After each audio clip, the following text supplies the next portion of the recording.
She's the one, defense attorneys say, hit Officer Weekly's gun during a raid, causing him to fire it and kill little 7-year-old Ayana. But her emotional outburst today caused the judge to halt the trial. 7 Action News reporter Anu Prakash joins us live in the newsroom today with the latest. Anu?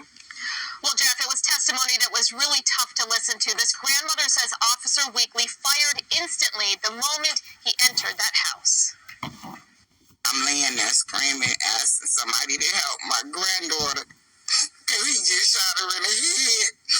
And he wouldn't even help her. They turned on the light and seen that she had been shot and killed out the house. Oh, yeah, man. Oh, my God.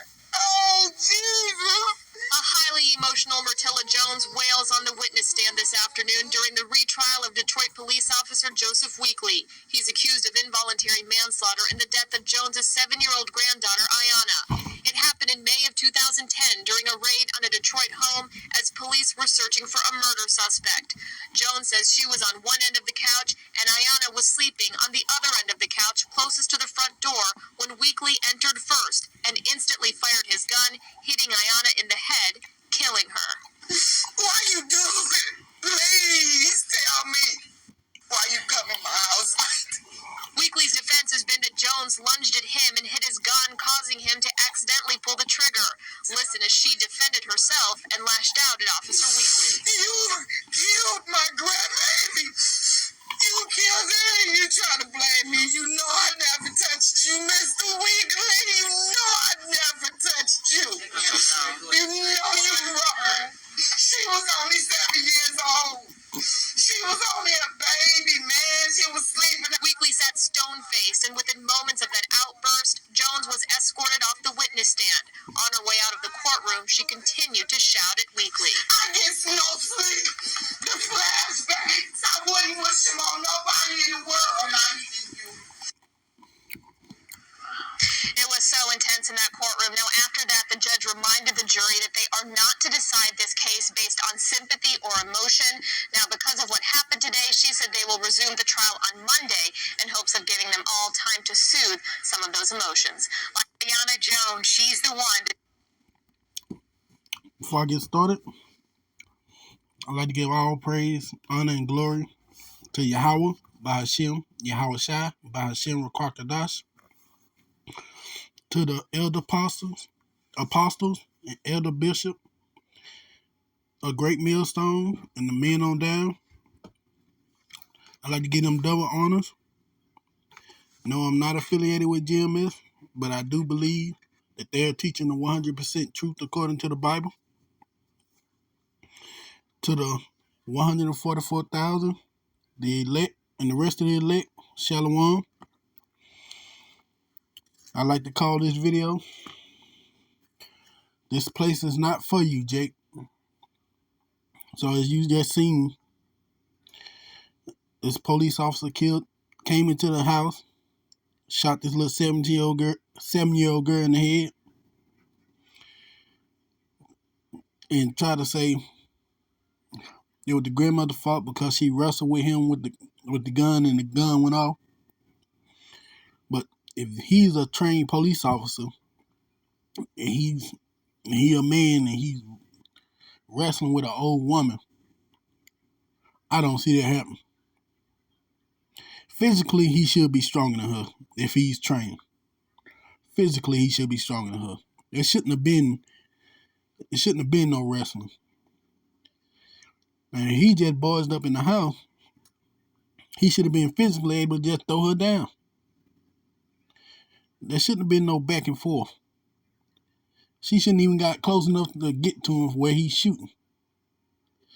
So you could tell that's a lie. But that's what the wicked are. That's what they do. I mean, they lie. They come out lying, like the Bible say in Psalms 58:3.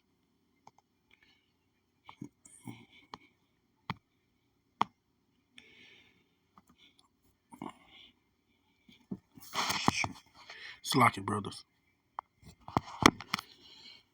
This is Psalms 58:3. The wicked are estranged from the womb. They go astray as soon as they be born, speaking lies. See, they brought into the world speaking lies.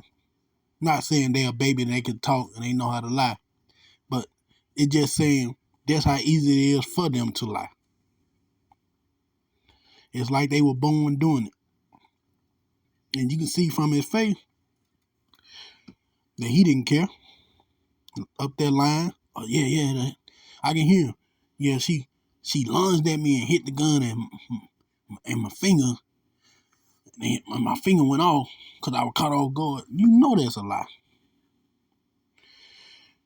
But guess what? The Lord say liars gonna be punished too. False witness and liars will be punished. Like in Proverbs 19:5. This Proverbs 19:5, a false witness shall not be unpunished, and he that speaketh lie shall not escape. So guess what? Not only were you bearing a false witness, you was lying as well.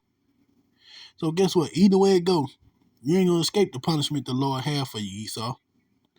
May not be today, may not be tomorrow, but guess what? It's coming.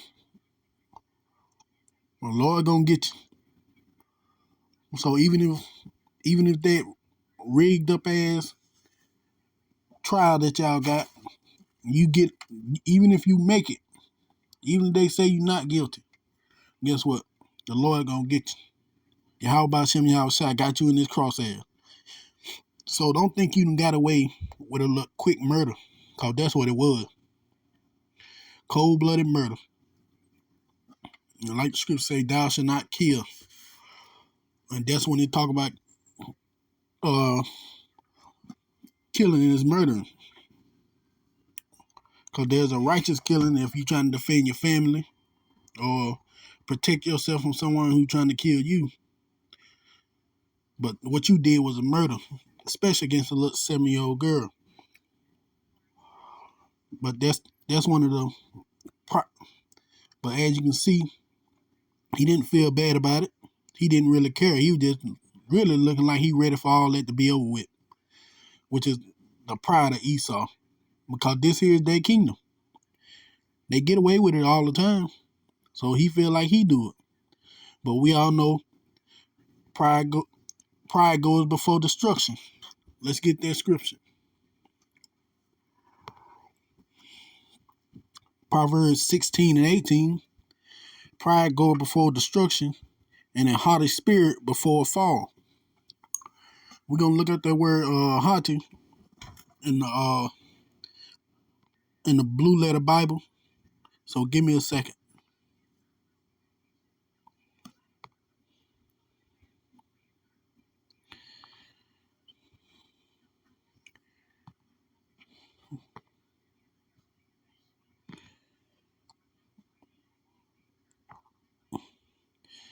Okay.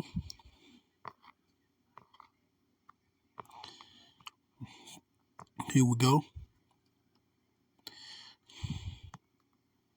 Strong's H 1363. Go back. Go back. All right, go back. And it says, elation, grandeur, arrogance, excellency, haughty, height, high, lofty, pride. Height, exhilaration, grandeur, or haughtiness. Yeah, he was feeling himself. You could tell. I'm so-called white, even though we red. I'm so-called white. This high kingdom. I get away with it. They not going to charge me. They not going to do nothing about it.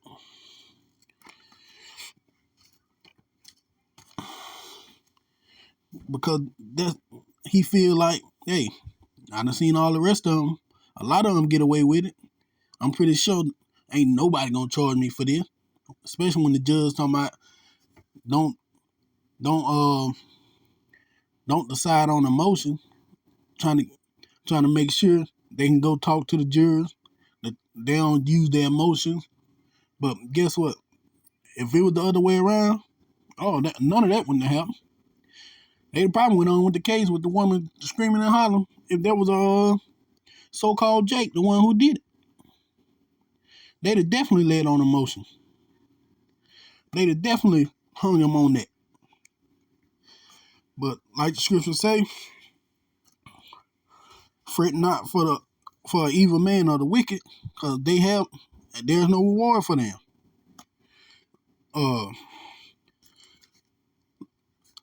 I think let's get that scripture. Proverb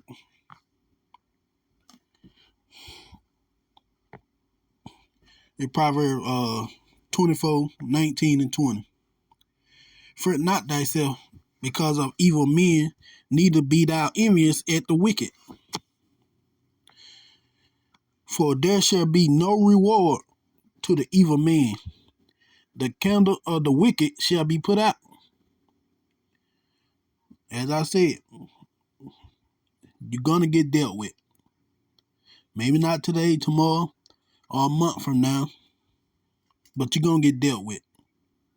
As you can see, they talking about the candle, talking about the candle of his life. They'll put him out. It ain't gonna be no just throw him out those. No, he gonna have to be punished for it. He gonna have to get what's coming to him for killing that little girl in cold blood. Now he probably don't feel like it gonna happen to him, but it's gonna happen. And the scripture just told you that. But even though it's sad to see that 7-year-old girl had to die so young, you still got to know that it was the Most High who did it. There's nobody that dies without the Most High being the one who okayed it. Like he said, I kill, I make alive, I wound, and I heal. Let's get that in Deuteronomy 32. This is Deuteronomy 32 and 39. See now that even I am he, and there is no God with me. So Allah, Buddha, Jebus, any one of them fake pagan gods you want to call on, they're not real. Only Yahweh by Hashem, Yahweh Shai, he's the only real God. Let's get back to the scripture. I kill, and I make alive. As you can see, he does it. No one else. He make the ultimate decision on if you will live or die in a situation. Because I'm pretty sure everybody been in a situation where you're like, whew, man, I almost died there. And we used to being indoctrinated, thank God or thank Jebus. But it was Yahweh who decided that wasn't our time. We were thanking the wrong person. But even then, we knew somewhat that there was a God who saved us and wasn't on us. Let's get back to the scripture. I wound and I heal. Neither is there any that can deliver out of my hand. There's no one that can save you once the Most High got his sights set on you. Don't the scripture say it's a fearful thing to be in the hand of the living God? So you're going to have to fear the Lord because he's the one who killed her. It was already set up because we come back to live out our sentence. And when we go to the spiritual realm, the Lord give us our sentence and what's going to happen to us. And we reborn and we live this out. It tell you that in 2nd Esdras.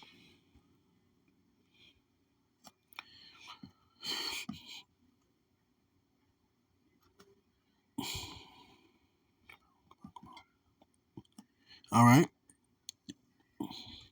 This is 2nd Esdras 14 and 35. For after death shall the judgment come, when we shall live again. Basically mean when you die, you get judged. And when you live again, And once you get judged, you're gonna live to live. You're gonna be brought back to live out that judgment. And then shall the names of the righteous be manifested, and the works of the ungodly be declared. So when you die and you go before the Lord, before Yahweh, all the things you did righteous, all the things you did wickedly, He gonna know. That's what you're gonna get judged by. You're gonna get judged by your works.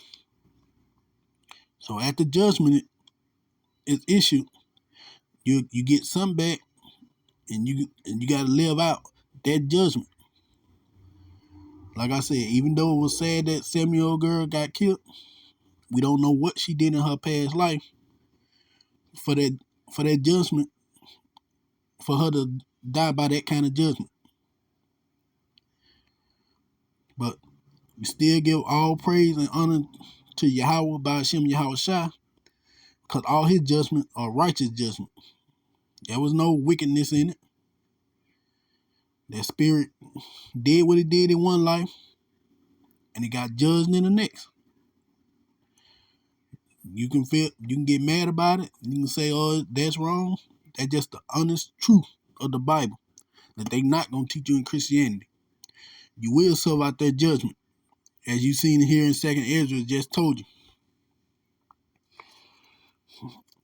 But I know a lot of people saying she was innocent.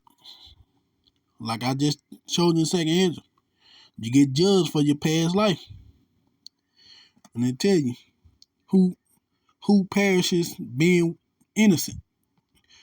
Job 4:7. I'm sorry, but I want to get the NLT version. This is Job 4:7 in the NLT. Stop and think. Do the innocent die? That's a question.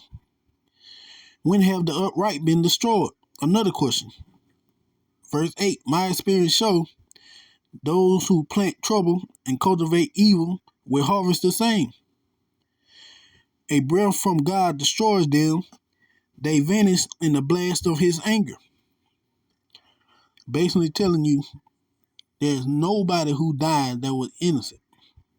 Like I said, told you in 2nd Ezra, when you die, you get judged. Then you come back to live that judgment of all the wicked things you did. If you live the wicked life, hey, you see in the next one, he gonna get you. If you live the wicked life and you live the long wicked life, He didn't get you in that life, guess what? When you die, the next one He'll get you. Maybe you was a baby, maybe you was a 7-year-old girl. But guess what? Righteous judgment has been passed on to you by the Most High. He don't forget. That's why it tells you a breath from Yahweh destroyed them. They vanish in the blast of His anger. Because He still remember. Okay, she was messing with other women. She didn't serve her husband the right way. She was eating shrimp, crab, lobster, and pork. She didn't come to me for the want of all things. Guess what? The Most High look at that. When you come over there, when you come back, you did such. Alright? When you born in this life, you're going to die at the age of 7. I don't know if He break it down all the way like that or something, but that spirit again is giving judgment. So you go live in that life. You don't remember none of this. You go live in that life. And when the time for judgment to come, you get judged. I say, I know it's hard to hear, but it's the 100% truth.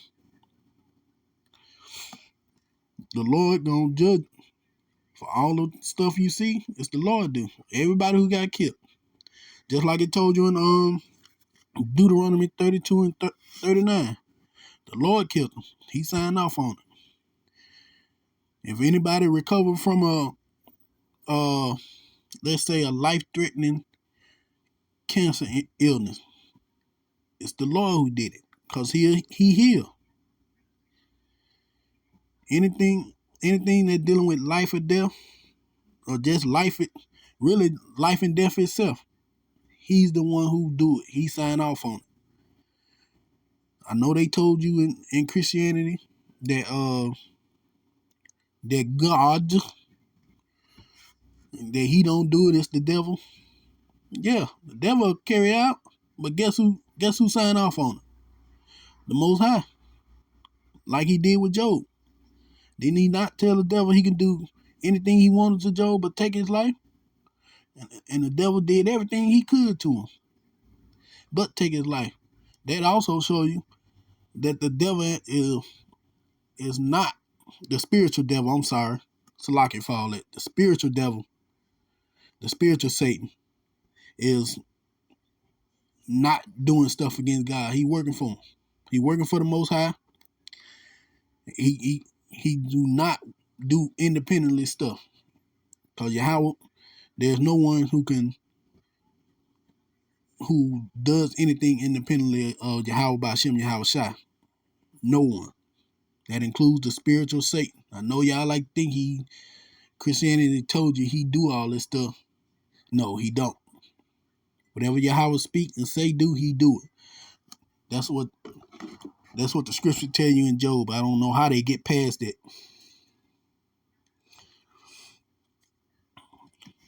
But I'm sorry, I just went off for a minute. But see, if they were living their life right, calling on the true name of the Father and the Son, Yahweh and Yahweh Shai, trying to live by his statutes and hope, being one of the hopeful elect, that probably wouldn't happen to him. Because we all know the name of Yahweh is a strong tower. And the righteous run to him.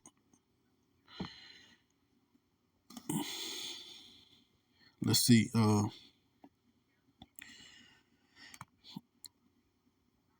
This is Proverbs 8:18-10. The name of the Lord is a strong tower. The righteous run into it and is safe. If you knew the proper name, who to call on, because she did toward the end call on Jesus Christ. We've been calling on that same name for over 500 years down there. And he hasn't saved us once. Sometimes, Jake, y'all got to think,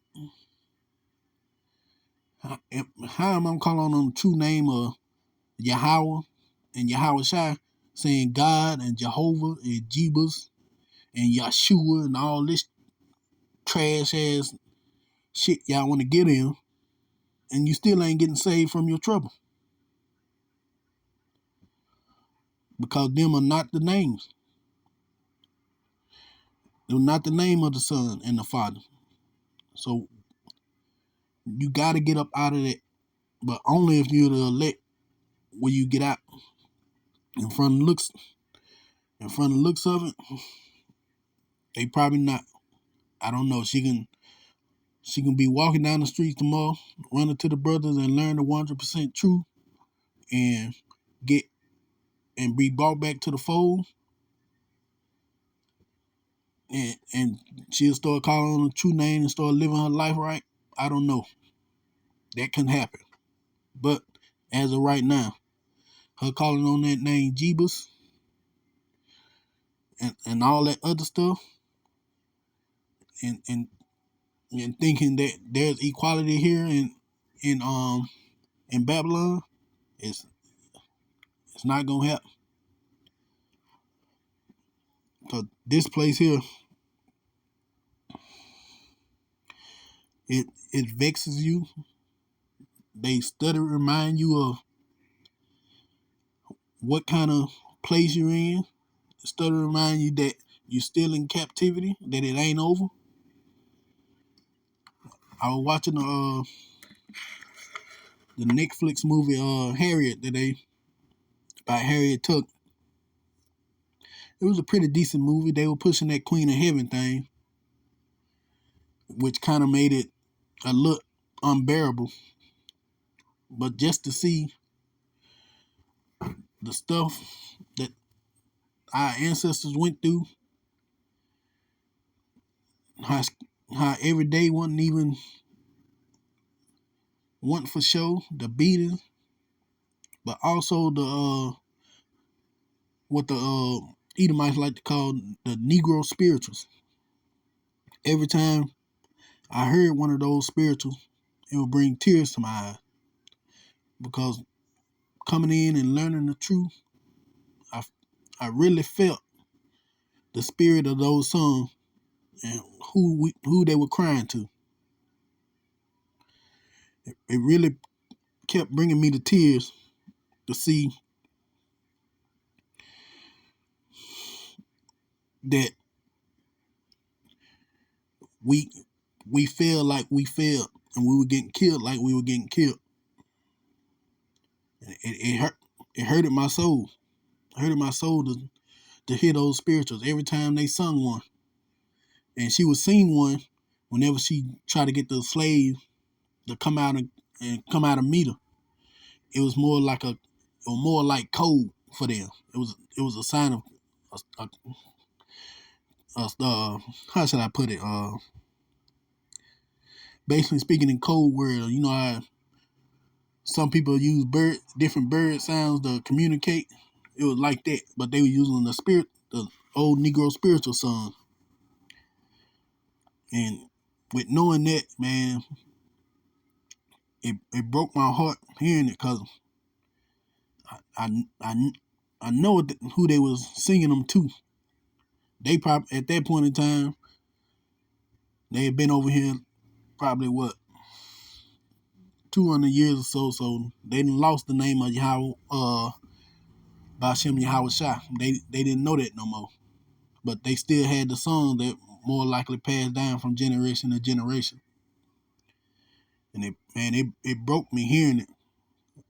And it hurt me just knowing, man, that in a past life, we all went through that. No, I'm sorry, I'm rambling on. Let's get back to these scriptures. Okay.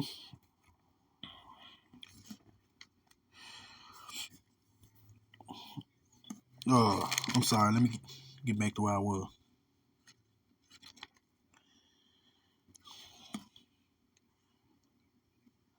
But we also gotta understand that Esau, the wicked,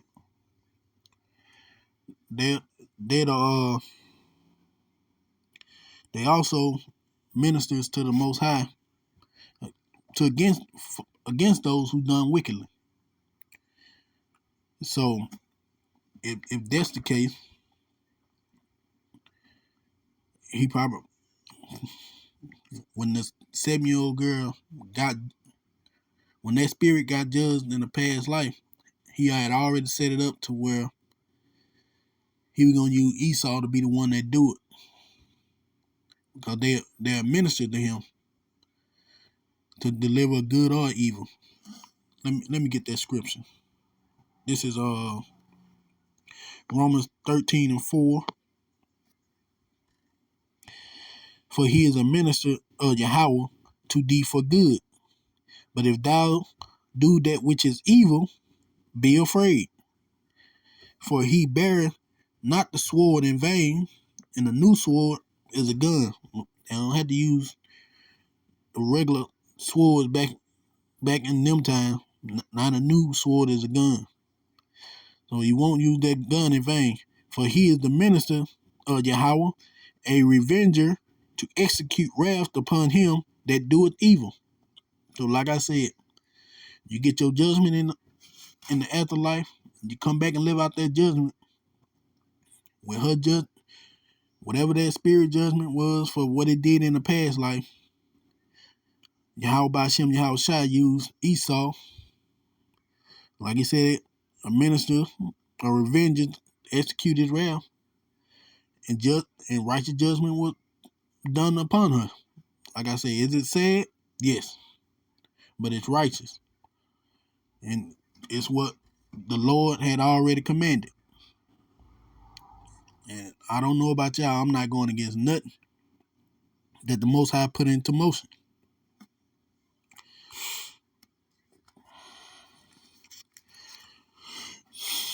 let me get something to I'm gonna get a precept also to help with this Romans 13:4. That'll be Psalm 17:13. I got it right here. I'm sorry. It's locking. Arise, O Lord, and disappoint him. Cast him down. Deliver my soul from the wicked, which is thy sword. He a sword and he a minister. He the sword for the Most High. So you see any jakes over here getting killed by Esau, the wicked, hey, either he did wickedly in this life or he did wickedly in the life before. And the Lord used Esau to dispense his judgment and his righteous anger. Now they in the spirit world. Now, yeah, they quiet. They know what happened. But in this life, I know people be wondering why they keep getting away with this.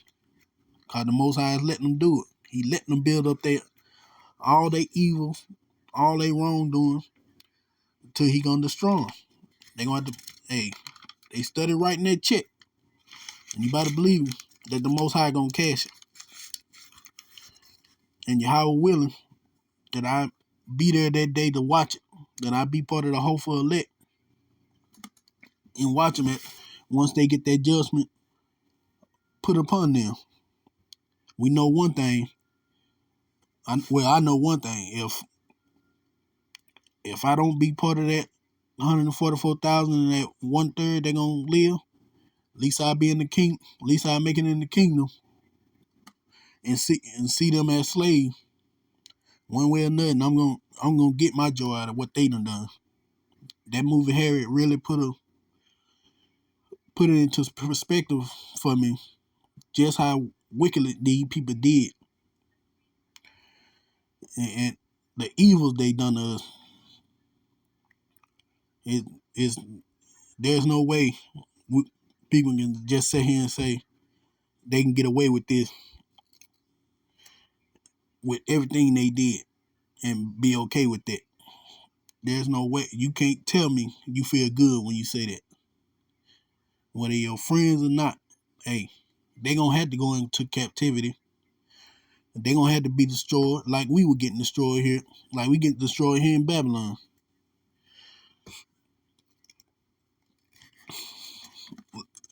Like it tell you in Revelation 13:10.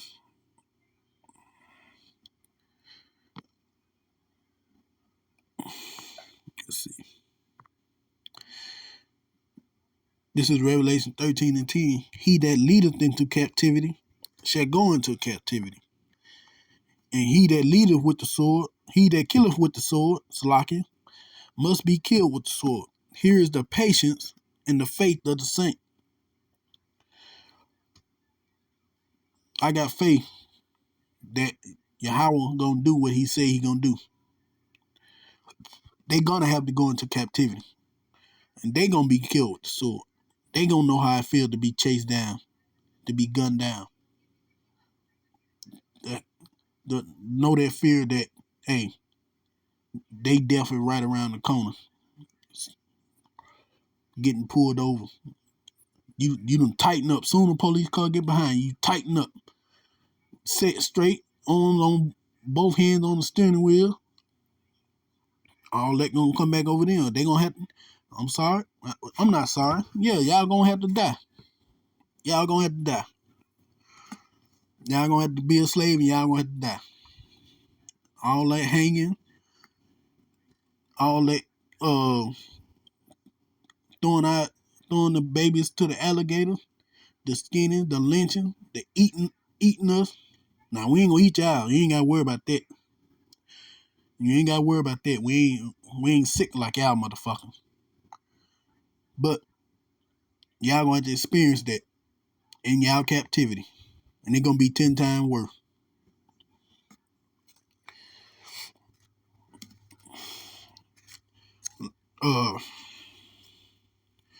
But first, the Most High gonna save us out of our captivity.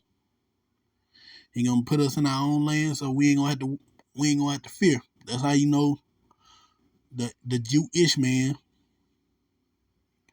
ain't the real Jews. Cause it say when we get saved, when the true Israelite gets saved, none gonna be able to make him afraid. Like in Jeremiah 30:10. This is Jeremiah 30:10. Therefore fear thou not, O my servant Jacob, says Yahweh, neither be dismayed, O Israel. For lo, I will save thee from afar, and thy seed from the land of their captivity. That right there, that killed the whole Jewish man thing about being the children of Israel, being Jews,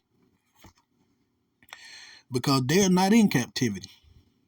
They're freely able to do whatever they want to do, implement whatever laws they want to implement, and have open freedom. But this said the people of the Lord for to get saved out of their captivity. So who really the real Israelite? It just shows you it ain't the so-called Jewish. And Jacob shall return and shall be in rest and be quiet, and none shall make him afraid. Ain't they got a war going on over there with Hamas, between Israel and Hamas? So somebody got to be making them afraid. So how y'all the people, and y'all in the land already, and y'all ain't at rest and ain't quiet, and people making you afraid? Because they're not the real Israelites. They're only, and with them saying they Judah or Yehuda, as they say. Why is only y'all 3 tribes and there's 12? Where the other 9 at? Please tell me where the other 9 tribes at. Why are y'all afraid right now? Why are y'all in rest? Why ain't the Most High out there fighting for you? Tell us. But you can't. That's because you're not the real children of Israel. Let's get back to these scriptures.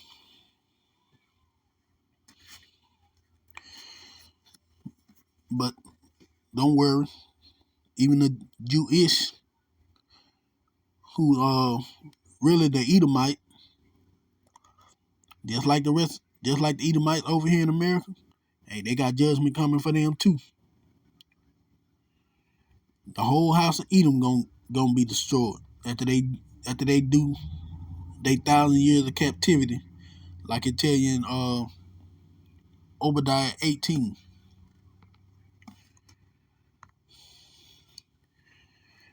This is Obadiah 1:18. And the house of Jacob shall be a fire, and the house of Joseph a flame, and the house of Esau for stubble, and they shall kindle in them and devour them, and there shall not be any remaining of the house of Esau, for Yahweh has spoken it. So get ready, Esau. Live it up. Do all the shit you want to do. Do that killing that y'all feel like, hey, I'm not gonna get judged for, and I can just murder people because I want to. Enjoy it, cause the day is coming. Y'all didn't. Back then, y'all pursued us, and even now, y'all pursued us. Still with that ancient hatred. The ancient hatred of Cain. The ancient hatred of Esau, because he felt like he got all the blessings stole from him when he had sold them to Jacob for that little pot of meat. But that's okay. Our time is coming, Esau. And I can't wait for the day we put y'all out of y'all motherfucking misery. can't wait for it. Lord willing, I'll be one of the hopeful elect, and I can be there doing it. Because, boy, I'm going to have a big juicy smile on my face.